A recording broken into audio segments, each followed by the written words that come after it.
Bienvenue à l'Aéropod Express. Je suis votre hôte Olivier Lacombe. Et André va venir nous parler un petit peu plus tard. Vous allez voir, cette semaine, André a pris un ou deux espresso avant d'enregistrer son segment. Donc, on est de retour notre André habituel, comme on l'aime, qui est débordant d'énergie, qui pète le feu. Donc, cette semaine, encore une fois, juste un express. On travaille pour vous offrir un Aéropod standard. Ça ne devrait pas tarder. On a encore beaucoup de... Tout le monde est super occupé. Cette semaine, pas beaucoup de choses dans les trucs qui d'habitude m'intéressent dans ce qui est ma table, si on veut. Mentionnons le Boeing ATS en Australie, vous savez, le Loyal Wingman, dont on a déjà parlé à Aéropod par le passé cet été. Les essais moteurs ont été complétés plus tôt cette année et là, on a eu assisté à la première fois que l'avion a roulé de par lui-même sur la piste. Donc, il a accéléré jusqu'à 14 nœuds. Et c'est les tests de roulement qu'ils ont fait avec l'avion. Donc, le premier vol s'en vient. Le ATS, qu'est-ce que ça veut dire? Sur le Airport Teaming System, c'est un concept, si on veut, l'ailier loyaux. Donc, exemple, un F-18 qui va se promener. Il y aura un ou deux ailiers loyaux avec lui qui vont aller au-devant avec des munitions et ou des capteurs qui vont venir l'appuyer dans sa mission sans mettre le F-18, dans ce cas-ci, en danger. On peut penser que le ATS, le Boeing ATS, va aussi être utilisé avec un avion furtif comme le F-35. F-22, ça reste à voir. Le F-22 qui a une notoriété d'être très très peu... qui a très peu d'équipement au niveau de connectivité pour parler à d'autres avions. Donc, ça reste à voir. Donc, on parle de 3 prototypes de ce Loyal Wingman-là qui sont en assemblage en Australie et qui devraient procéder aux essais en vol. Ensuite, si on regarde du côté des États-Unis, le AH-1W Super Cobra, donc produit de chez Bell, vient de terminer ses 34 ans de service au sein du corps des Marines. Le dernier vol, le 14 octobre 2020, à la Nouvelle-Orléans, c'est le détachement A du Marine Light Attack Helicopter Squadron 773 qui a fait le dernier vol. C'est en service depuis 1986. Plus de 933 000 heures de vol avaient été accumulées par ces hélicoptères-là, donc le Super Cobra. Ça a été remplacé par le AH-1Z, il l'appelle le Viper Cobra. En tout cas, les reptiles s'en donnent à cœur joie. Donc, c'est un Cobra qui est bimoteur, des immenses moteurs là-dessus. Très grande capacité d'emport. Ça a participé à beaucoup de conflits, dont la guerre du Golfe, la première, la deuxième, l'Afghanistan. Beaucoup de choses avec ces hélicoptères-là. Et je vais inclure un lien dans les notes pour aller voir ça. Là, il y a des vidéos, là, puis l'hélicoptère en vol au-dessus de la Nouvelle-Orléans. Donc, vous regarderez ça. Et finalement, le dernier sujet qui m'a retenu mon attention, donc en Europe, les Eurofighter 2000. Dernière livraison pour l'Ejército del Aire en Espagne et pour l'AMI. Aeronautica Militare, donc en Italie. Dernière livraison de leurs appareils, donc il reste ceux de la Luftwaffe. Ils en ont récemment acheté une autre quantité, on en avait parlé dans Aéropod. Et les appareils pour l'exportation. Pour ce qui est des Italiens, ils se concentrent sur le F-35 pour l'avenir. Et les Espagnols avec l'EDA, ils vont procéder de mise à jour dans leur Eurofighter tranche 1 pour remplacer les F-18A qui sont basés aux îles Canaries, des F-18 qui avaient été achetés usagés à la marine américaine et qui avaient été reconditionnés. Et là, ces avions-là sont vraiment rendus vieux. Ils ont eu du service embarqué sur des navires, tout ça. Donc, c'est vraiment rendu près de leur retraite. Donc, c'est ça qui a retenu mon attention. Je cède la parole à André et je vous reviens tantôt pour le mot de la fin. Merci. Hey, bonjour tout le monde et bienvenue pour un autre épisode de l'Aéropod Express. En passant, Olivier, j'ai regardé l'épisode de la semaine passée. Je ne l'avais pas regardé avant de te l'envoyer. Puis tu as bien raison. Le laconique, la semaine passée, c'était moi. Excuse-moi d'avoir pris ta place. Alors, cette semaine, je te promets, je vais essayer de rester à ma place à moi, puis je ne serai pas trop laconique. On y va tout de suite avec Ruskia Force One, ou si vous aimez mieux le pendant russe de Air Force One, parce que le commandement militaire russe a autorisé le développement d'un Ilyushin 96-400M comme plateforme d'utilisation ou alternative au lancement, ou comme système de lancement des missiles russes. Cette plateforme-là joue le rôle, en cas de guerre nucléaire, de système de contrôle de défense de la Russie, principalement les missiles pour lancer une contre-attaque contre un éventuel ennemi. Contrairement à Air Force One, cet avion-là n'a pas pour but de transporter le président puis de maintenir tout le gouvernement en place. C'est vraiment dédié comme plateforme là, pour le système de lancement puis de contrôle des missiles russes.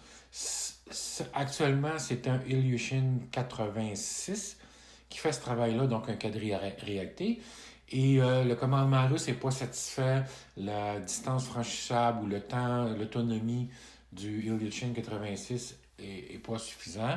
Donc, on voudrait utiliser le Ilyushin 96, qui est également une plateforme développée à partir du Ilyushin 80 puis 86. Le Ilyushin 96 400M est plus long, a plus d'autonomie. Dans ce cas-ci, il serait muni ici également d'un mode de ravitaillement en vol afin d'obtenir une plus grande autonomie. Alors donc, les Russes améliorent ou vont changer là, d'avion pour le contrôle des missiles. Donc, c'est un avion qui vole. C'est un quadri-réacté en passant aussi. Alors, le moteur, c'est des PS-90-1A. On parle d'un avion qui aurait une masse maximum au décollage de 270 tonnes. C'est donc 20 tonnes de plus que le Ilyushin 96-400 en ce moment actuel. Ilyushin 96-300. Le Ilyushin 96, c'est une plateforme qui vivote depuis une vingtaine d'années. Il y a 25 appareils de vendus seulement. Donc, c'est un moyen un petit peu là, pour les Russes également d'aider leur industrie. Voilà pour Rushkia Force One. On retourne en Chine cette semaine pour une 12e semaine de suite. Moi, la Chine m'a retenu mon attention pour deux raisons. La première, c'est que la compagnie chinoise China Express Airlines a passé une commande de 100 avions. De cette commande-là, il y en a 50 que c'est connu. Ce sont des ARJ-21-700. ER pour Extra Range parce qu'on a amélioré l'ERJ. Maintenant, on est rendu avec une version Extra Range, donc qui a été améliorée, plus légère.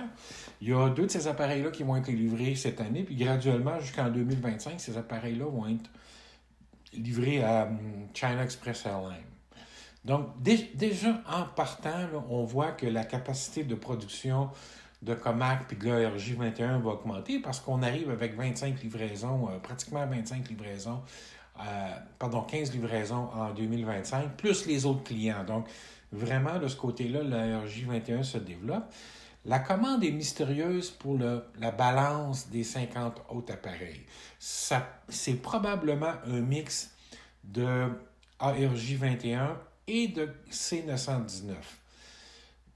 Parce que, évidemment, on s'attend à ce que le C919 soit certifié l'an prochain ou au plus tard en 2022. Puis les livraisons devraient commencer théoriquement en 2023 selon l'échéancier actuel. Ce que ça nous annonce aussi, c'est que de plus en plus, la Chine va être fermée aux commandes à l'extérieur en aéronautique. Et le deuxième événement qui a retenu mon attention cette semaine du côté de la Chine, c'est The Air Current. John Ostrower, sur le site The Air Current, a mentionné que Boeing se plaignait de la lenteur des autorités chinoises à recertifier le 737 MAX. Et il est fort probable et fort possible que la Chine n'autorise pas le 737 MAX à voler en même temps que les autres autorités. Donc, il y a un long délai. On utiliserait évidemment le 737 MAX pour des raisons politiques selon Boeing. Mais moi, je pense qu'au cœur de tout ça, c'est le désir d'autonomie de la Chine. Donc, on cherche toutes les bonnes raisons sont bonnes pour retarder ou empêcher les livraisons d'avions américains en Chine. Pendant ce temps-là, on développe le C919, puis éventuellement, on pourra remplacer les commandes on pourrait théoriquement remplacer les commandes de MAX par des commandes de 919. Donc, on voit très bien là, que le marché chinois pour les avions risque d'être très difficile pendant la prochaine décennie pour Airbus et Boeing. Alors, la dernière chose que j'ai retenue cette semaine, c'est DCM Aero, une firme de la région de Montréal, en aéronautique, qui a fait l'acquisition de Electrocut, une entreprise de Laval. J'ai contacté le président de DCM Aéro, M. Éric Ledoux, pour avoir plus d'informations puis certaines précisions au sujet de cette acquisition-là. Puis M. Ledoux m'a confirmé que les deux entreprises, c'est-à-dire Electrocut et DCM, participaient au programme Accélérateur 360 d'Aéro Montréal.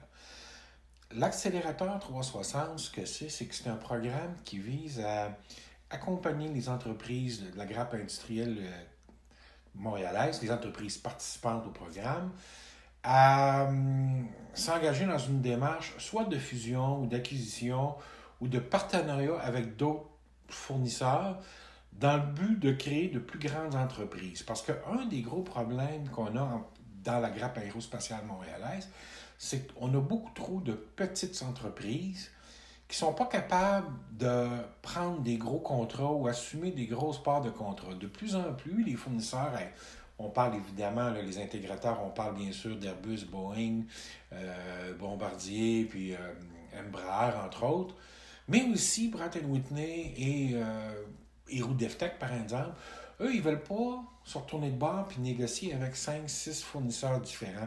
Ils aiment ça quand un gros fournisseur est capable d'intégrer plusieurs services ou plusieurs fonctions dans une et d'offrir des contrats pratiquement clés en main à l'intégrateur.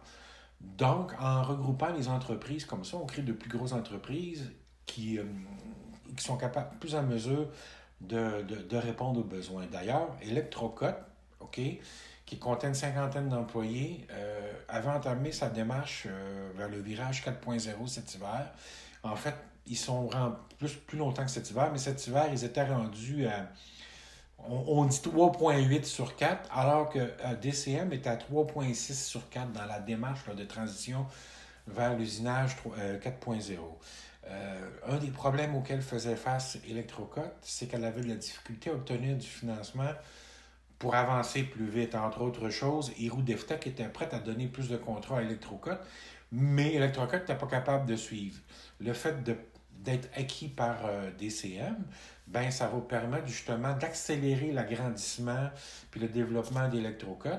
Electrocut, c'est une compagnie d'usinage qui fait de l'électro-érosion sa spécialité. Ils font beaucoup de petites pièces, mais très, très complexes. Alors, des petites pièces qui valent des dizaines de milliers de dollars, là, c'est leur spécialité avec l'électro-érosion. Donc, DCM n'avait pas d'électro-érosion dans ses procédés, donc elle va chercher une expertise de plus et va être capable, elle, de soumissionner sur un plus grand nombre de contrats également. Mais ça devrait permettre, là, cette acquisition-là, à la division Electrocut de DCM d'aller chercher plus de contrats, par exemple avec Roudeftech. Et entre autres, en ce moment, Electrocut fournit beaucoup de pièces sur pratiquement tous les programmes d'avions d'affaires au Canada, aux États-Unis. Donc, Bombardier et Gulfstream, ils sont présents, puis ils sont aussi dans le militaire. Alors, félicitations à DCM qui continue sa croissance. D'après M. Ledoux, la stratégie de croissance fait partie de la stratégie principale de croissance de DCM, c'est les acquisitions aussi. Elles ont fait plusieurs acquisitions dans le passé, ça en est un autre de plus. DCM n'est pas encore rendu au point de faire des acquisitions à l'international. Ils n'ont pas atteint la taille qu'ils voulaient pour être capables de faire ça de façon un peu comme a fait Roudeftech avec CISA il y a 2 ans. Ils ne sont pas capables de suivre. Ils ne sont pas encore rendus à cette étape-là. Donc, il faut s'attendre à ce que DCM fasse d'autres acquisitions dans les prochaines années dans la région montréalaise principalement. Puis éventuellement, ils vont devenir assez gros pour pouvoir faire des acquisitions à l'extérieur. Alors, surveillez ce nom-là, DCM Aéro, parce que d'ici 5 ou 6 ans, ça va devenir un gros joueur dans l'aéronautique au niveau mondial. Voilà, c'est ce que j'avais pour cette semaine. Je repasse le micro à Olivier et à la semaine prochaine. Merci André, c'était fort intéressant comme à ton habitude. Donc on te remercie.